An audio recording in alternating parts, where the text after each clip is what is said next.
தாராபுரத்தில் திமுக பொதுக்குழு உறுப்பினர்கள் கூட்டம் இன்று சனிக்கிழமை நடைபெற்றது. செய்தித்துறை அமைச்சர் சாமிநாதன், ஆதி திராவிட நலத்துறை அமைச்சர் கயல்விழி செல்வராஜ், நாடாளுமன்ற உறுப்பினர் பிரகாஷ் ஆகியோர் உறுப்பினர் கூட்டத்தில் திமுக தொண்டர்களுக்கு நன்றி தெரிவித்தனர். திருப்பூர் மாவட்டம் தாராபுரத்தில் கொலத்துப்பாளையம், சின்னக்கம்பாளையம் ஆகிய பேரூராட்சிகள் மற்றும் தாராபுரம் ஒன்றியம் சார்பில் திமுக பொது உறுப்பினர்கள் ஆலோசனைக் கூட்டம் நடந்தது. திருப்பூர் திமுக தெற்கு மாவட்டம் சார்பில் தொண்டர்களை உற்சாகப்படுத்தவும், தேர்தலில் பணியாற்றி வெற்றியை தேடித்தந்த தொண்டர்களை மகிழ்விக்கவும் திமுக சார்பில் மாவட்டம் முழுவதும் பொது உறுப்பினர் கூட்டம் நடத்தப்பட்டு நன்றி தெரிவிக்கப்பட்டு வருகிறது. இந்த நிலையில் திருப்பூர் திமுக தெற்கு உட்பட்ட தாராபுரம் ஒன்றிய திமுக சார்பில் ஒன்றிய செயலாளர் SP செந்தில்குமார் ஏற்பாட்டில் தனியார் மண்டபத்தில் பொது உறுப்பினர் கூட்டம் நடைபெற்றது. இதில் பங்கேற்ற திருப்பூர் தெற்கு மாவட்ட செயலாளர் இல பத்மநாபன் பேசும்போது, நாடாளுமன்ற தேர்தலில் முழு வேகத்துடன் பணியாற்றிய தொண்டர்களுக்கு நன்றி தெரிவித்தார். அதனைத் தொடர்ந்து அமைச்சர் கயல்விழி செல்வராஜ் பேசும்போது, நாடாளுமன்ற தேர்தலில் தாராபுரத்தில் முன்பு நடந்த தேர்தலை காட்டிலும் 8000 வாக்குகள் அதிக வாக்கு வித்தியாசத்தில் நாம் வெற்றி பெற்றிருந்தோம். இன்னும் வருகின்ற சட்டமன்ற தேர்தலில் அனைத்து திமுக தொண்டர்களும் சிறப்பாக பணியாற்ற வேண்டும் என தெரிவித்தார். பின்னர் அமைச்சர் சாமிநாதன் பேசுகையில், கடந்த அதிமுக ஆட்சியில் பல்வேறு ஊழல்கள் நடந்துள்ளது. கடந்த 25 ஆண்டுகளுக்கு முன்பு காவிரி கூட்டு குடிநீர் திட்டம் அமைக்கப்பட்டு முத்தூரிலிருந்து மூலனூர், கொலத்துப்பாளையம், தாராபுரம், அதேபோன்று வெள்ளக்கோவில், காங்கேயம் ஆகிய பகுதிகளில் கூட்டு குடிநீர் திட்டம் செயல்படுத்தப்பட்டு வருகிறது.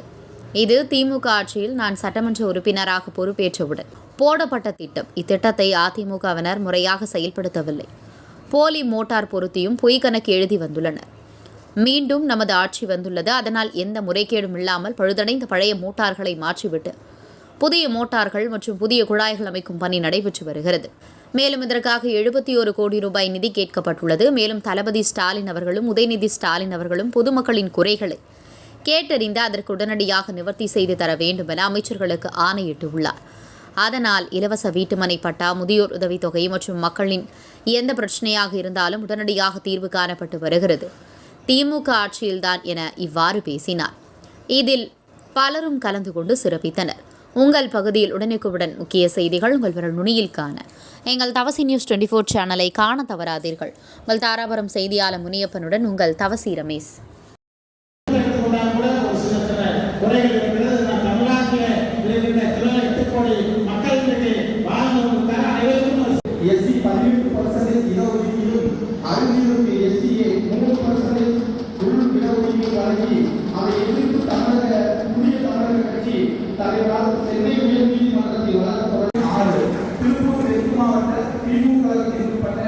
தாராபுரம் ஒன்றிய பேரூர் பகுதியில் உள்ள பெருவாரியான இளைஞர்களை இளைஞரணியின் உறுப்பினராக சேர்ப்பதென இக்கூட்ட உயர்நிலை செயல்திட்ட குழு உறுப்பினர், தமிழ் வளர்ச்சி மற்றும் செய்தித்துறை அமைச்சர் மாண்புமிகு மு.பி. சாமிநாதன் அவர்களுக்கும், கழக மகளிர் அணி துணை செயலாளர், ஆதி திராவிடர் நலத்துறை அமைச்சர் மாண்புமிகு தீர்மானிக்கப்பட்டுள்ளது.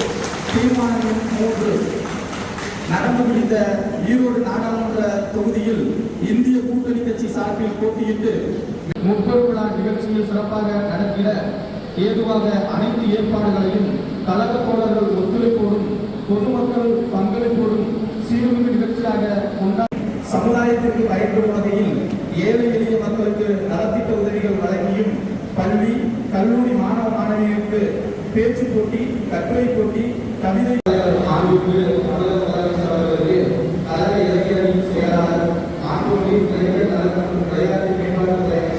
உதயநிதி ஸ்டாலின் அவர்களுக்கும்,